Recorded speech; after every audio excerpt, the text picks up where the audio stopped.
بسم اللہ الرحمن الرحیم۔ السلام علیکم، آپ دیکھ رہے ہیں الف نیوز اور میں ہوں آپ کے ساتھ ماجد علی۔ شامل کرتے ہیں آج کی headlines. General Asim Munir کو نیا آرمی چیف اور جنرل ساحر شمشاد کو چیئرمین جوائنٹ چیف لگانے کا فیصلہ۔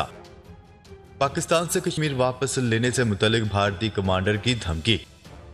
روس کے ساتھ توانائی کے شعبے میں آئندہ ماہ بڑے بریک تھرو کا امکان۔ امریکہ کی جانب سے یوکرین کے لیے $400 ملین کی نئی فوجی امداد کا اعلان۔ ترکی کو حق ہے کہ وہ شمالی شام میں اپنے مسائل خود حل کرے، ترک صدر رجب طیب اردوان۔ جاپان کا انٹرسیپٹر میزائل کا کامیاب تجربہ۔ ملائیشیا کے بادشاہ نے اپوزیشن رہنما انور ابراہیم کو اگلا وزیر اعظم مقرر کر دیا۔ پاکستان کو معاشی استحکام کے لیے اصلاحات کا عمل تیز کرنے کی ضرورت ہے، IMF نے خبردار کر دیا۔ پاکستان اور دنیا بھر کی خبروں سے باخبر رہنے کے لیے الف نیوز کو سبسکرائب کر لیں۔ ہیڈ لائنز آپ نے جانی، اب بڑھتے ہیں خبروں کی تفصیلات کی طرف۔ حکومت نے لیفٹیننٹ جنرل عاصم منیر کو نیا آرمی چیف لگانے کا فیصلہ کر لیا۔ وفاقی وزیر اطلاعات مریم اورنگزیب نے ٹویٹر پر جاری اپنے بیان میں کہا ہے کہ وزیر اعظم نے اپنا آئینی اختیار استعمال کرتے ہوئے لیفٹیننٹ جنرل سید عاصم منیر کو نیا آرمی چیف اور لیفٹیننٹ جنرل ساحر شمشاد مرزا کو chairman joint chief of staff committee لگانے کا فیصلہ کیا ہے۔ وفاقی کابینہ کے اجلاس کے بعد میڈیا سے گفتگو میں خواجہ عاصم نے بتایا کہ صدر کو آرمی چیف اور چیئرمین جوائنٹ چیف کی سمری بھجوا دی گئی ہے، لہٰذا صدر اس کی توثیق کریں تاکہ کوئی تنازع کھڑا نہ ہو۔ وزیر دفاع کا کہنا ہے کہ صدر مملکت کی عمران خان سے مشاورت پر کمنٹ نہیں کروں گا، اس پر ٹویٹ کیا ہے۔ ایئر فورس، نیوی اور آرمی کو متنازع نہیں بنانا چاہیے۔ امید ہے صدر اس چیز کو متنازع نہیں بنائیں گے اور ایڈوائز کی منظوری دیں گے۔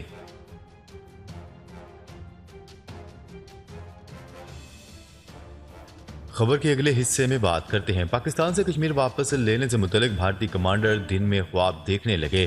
کمانڈر اوپیندرا نے کہا کہ پاکستان سے کشمیر واپس لینے کے لیے تیار ہیں۔ تفصیلات کے مطابق بھارتی آرمی کی شمالی کمان کے general officer commanding in chief lieutenant general Upendra نے کہا ہے کہ پاکستان کے کشمیر پر بھارتی پارلیمنٹ کی قرارداد موجود ہے۔ جب بھی حکومت آرڈر دے گی ہم کشمیر واپس لینے کے احکامات پر عمل کریں گے۔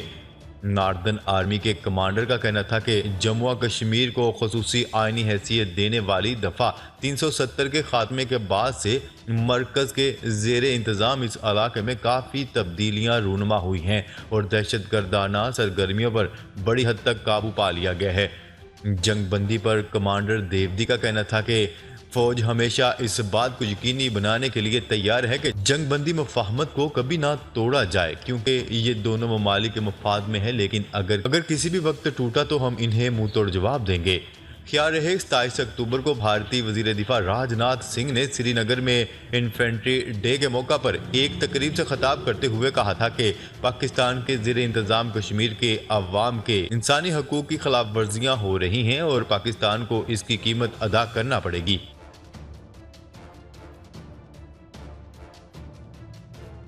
خبر کے اگلے حصے میں بات کرتے ہیں۔ روس کے ساتھ توانائی کے شعبے میں آئندہ ماہ بڑے بریک تھرو کا امکان۔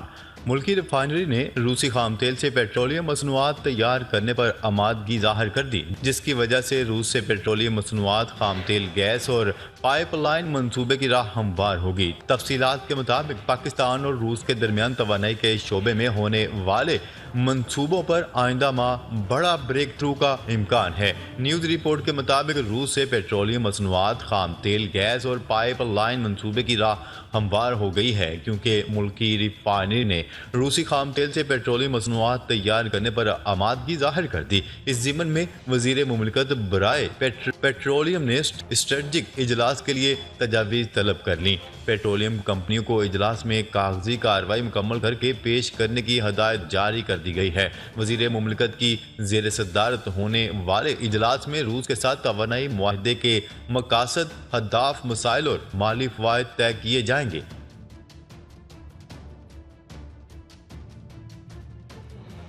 خبر کے اگلے حصے میں بات کرتے ہیں۔ امریکہ کی جانب سے یوکرین کے لیے $400 ملین کی نئی فوجی امداد کا اعلان کر دیا گیا۔ اس حوالے سے امریکی وزیر خارجہ اینتھنی بلنکن کا کہنا ہے کہ یوکرین کے لیے مزید $400 ملین کی منظوری ہو گئی ہے۔ امداد میں اسلحہ، گولہ بارود اور فضائی دفاعی آلات شامل ہیں۔ امریکی وزیر خارجہ کا مزید کہنا تھا کہ امریکہ کی فوجی امداد سے جنگی میدان میں یوکرین کو بہترین مدد ملے گی۔ ادھر خبرساز ایجنسی کا کہنا تھا کہ امریکہ اب تک یوکرین کو $19 ارب 70 کروڑ کی فوجی امداد دے چکا ہے۔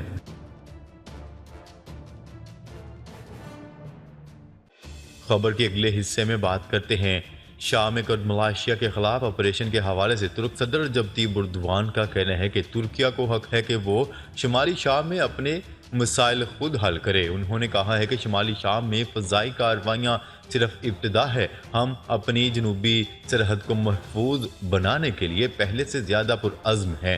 ترک صدر رجب طیب اردوان کا کہنا ہے کہ انتہائی مناسب وقت پر شمالی شام میں زمینی کارروائی شروع کر دی جائے گی۔ ترک صدر رجب طیب اردوان نے مزید کہا، شام اور عراق کی انتظامیہ کو ترکیہ کی کارروائیوں سے بے چین نہیں ہونا چاہیے۔ ترکیہ کی کارروائیاں عراق اور شام کی علاقائی سالمیت کو یقینی بنائیں گی۔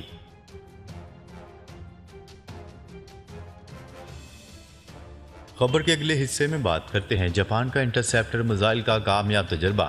جاپانی وزیر دفاع نے SM-3 بلاک 2A انٹرسیپٹر میزائل کے کامیاب تجربے کا اعلان کر دیا۔ جاپانی خبرساز ادارے نے وزارت دفاع کے حوالے سے بتایا ہے کہ جاپان اور امریکہ کی مشترکہ کاوشوں سے تیار کیے جانے والے SM-3 بلاک 2A انٹرسیپٹر میزائل کا یہ پہلا کامیاب تجربہ ہے۔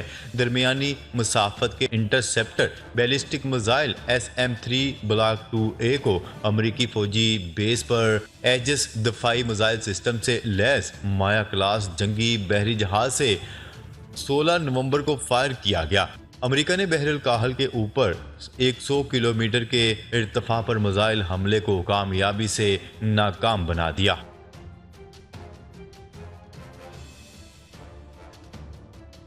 خبر کے اگلے حصے میں بات کرتے ہیں ملائیشیا کے بادشاہ نے اپوزیشن رہنما انور ابراہیم کو ملک کا اگلا وزیر اعظم مقرر کر دیا۔ غیر ملکی میڈیا کی رپورٹ کے مطابق ملائیشیا کے شاہ السلطان عبداللہ انور ابراہیم سے آج حلف لیں گے۔ خبرساز ایجنسی کی رپورٹ کے مطابق ملائیشیا میں 5 روز قبل ہونے والے انتخابات میں کوئی جماعت سادہ اکثریت حاصل نہ کر پائی تھی۔ نتائج کے مطابق انور ابراہیم کے اتحاد کو 82 نشستوں کے ساتھ برتری حاصل رہی، جبکہ سابق وزیر اعظم محی الدین کا اتحاد 73 نشستوں کے ساتھ دوسرے نمبر پر رہا۔ انتخابات میں وزیر اعظم اسماعیل صابری کا حکمران اتحاد 30 نشستوں کے ساتھ تیسرے نمبر پر رہا۔ رپورٹ کے مطابق ملائیشیا میں حکومت سازی کے لیے 222 میں سے 112 نشستوں پر کامیابی ضروری ہے۔ واضح رہے کہ انور ابراہیم ملائیشیا کے 10ویں وزیر اعظم ہوں گے۔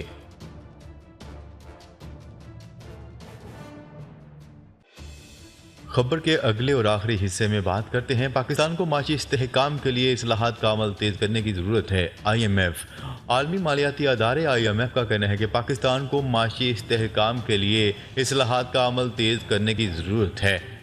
IMF کی پاکستان میں نمائندہ خصوصی نے اپنے ایک بیان میں کہا ہے کہ IMF پاکستان میں مستحقین کو زیادہ متاثر طریقے سے امداد دینا چاہتا ہے، اسی لیے متاثرین کی ضروریات کو ٹارگٹ کر کے امداد پہنچانی ہوگی۔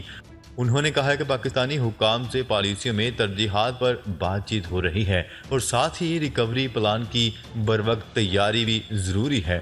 ناظرین، اب تک کے لیے اتنا ہی۔ مزید خبریں لے کر بہت جلد آپ کی خدمت میں حاضر ہوں گے، تب تک کے لیے اپنا خیال رکھیے گا۔ اللہ نگہبان۔